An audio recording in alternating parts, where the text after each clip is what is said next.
cabling and wireless system, RFP 15-07, Mr. Brantley. Yes, sir. Sorry about that, Dr. Right. Johnson. Sorry. First, in your package, you'll find the executive summary that was put out that kind of describes the details for RFP 1507, along with the original RFP that was published. Also, I included a cost breakdown that identifies what will be purchased and installed in our school buildings, along with the cost associated with it. The wireless project that was recently completed this past November consisted of providing one access point for every 2 classrooms. So that budget plan for that wireless initiative was constructed a little bit over 5 years ago. With today's advancements in technology and the current influx of mobile technology equipment, the district has to increase the number of access points per classroom. This request will allow one access point for every classroom. One access point supports approximately 32 devices. This will at least give us a device ratio of 1 device per student. In the RFP, the request for proposal overview is as follows. 3 companies submitted and were considered. They were evaluated in 3 main areas: cost, ability to execute, and technical specifications. After evaluating all 3 areas, integrated communication networks was considered to be the best choice for the district. It is with that I am requesting that the Board of Education award RFP 1507 district-wide cabling and wireless system to Integrated Communications Network as a preferred vendor at a cost not to exceed $2.5 million. After July 1st, this project is slated to begin pending E-rate approval by the federal government. Is there any discussion? Mr. Mayfield. Yeah, thank you, Mr. Brantley. Just a couple of quick questions, and again, I apologize for the delay in getting these out. So if we don't have the answers now, we can get them later, but I do want to, at least for the record, state the questions. Because the 5-year projection earlier was implemented last year, and that recommendation was based on a 5-year-old study, I guess my first question is whether or not we believe there was an incremental cost of having to come back and make an adjustment so quickly. When you say incremental costs, are you basically referring to where we're getting the money from? No. I mean that if we had done the one access point per classroom at the initial installation, would we have expected to have a reduced cost? Actually, it would have reduced more than this actual. I guess I'm not really following. Are you saying would the cost be? Yeah, if you combine the 2 that we're going to be paying now, would the cost have been less had we done the entire access point per room at the outset? No, okay. It would not have. Okay. And the second question has to do with whether or not if there is a different projection model for the demand or the need for access going forward.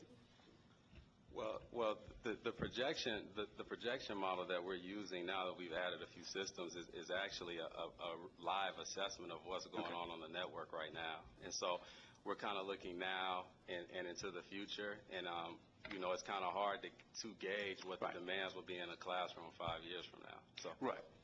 But we are looking at it real time now, and wouldn't necessarily rely on a 5-year-old study the next time out. That is correct. Okay. Mr. Coleman. Mine is more just a RFP format request. On the previous one and this one, actually, I noticed, unless you can point me to a better place than this, on page 4 of the executive summary document, it lists the relative costs of each of the individual components. What would be helpful to me, unless I'm missing it somewhere, is just a sum total, because we don't know what the weights between the different components are. Just the sum total cost difference between the different bids might just be a helpful addition to the RFP so that we can see what those would add up to. So for instance, I don't know how many, what the total cost of data drop is instead of the per unit cost, unless I'm reading this wrong. Well, no, it's per unit, but if you actually move, I included a sheet on the last page, you should see it, of that item. center.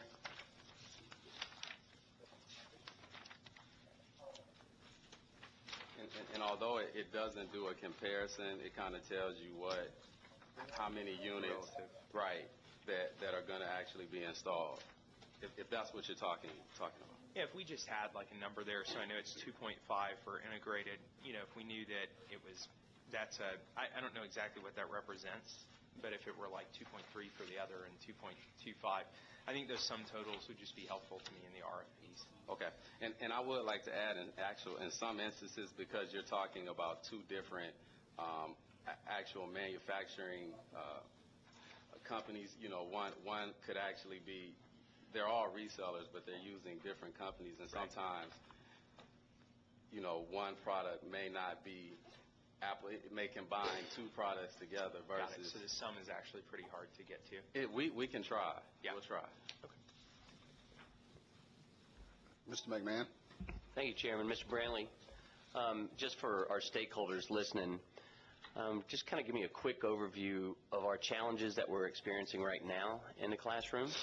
I know our demand is high for capacity.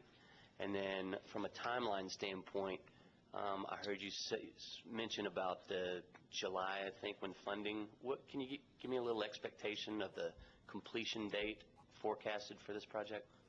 Well, the forecast, and I'll start your last question first. The forecasted completion date, we would hope to actually be able to complete this over the summer. And that's when, of course, the school buildings are empty, and it gives us a lot of flexibility of being in there earlier. Another piece that you asked was concerning what we were seeing. And so what we're seeing at any given time is that we have like a close to almost at a high school, for instance, 1,000 mobile devices on a network in a day. And that's a lot. And so when you have two classrooms which have 32 students in it each, and they're sharing one access point that can accommodate 32 devices, you kind of run into an issue when you have 32 iPads in one room, 32 iPads in the other room, and they're all competing for space on an access point that can't accommodate it. And so that's what we're seeing right now. And so we're just trying to move to a 1-to-1 ratio. No further discussion. Is there any opposition to placing this item on the consent agenda? Hearing none, this item will be placed on the consent agenda.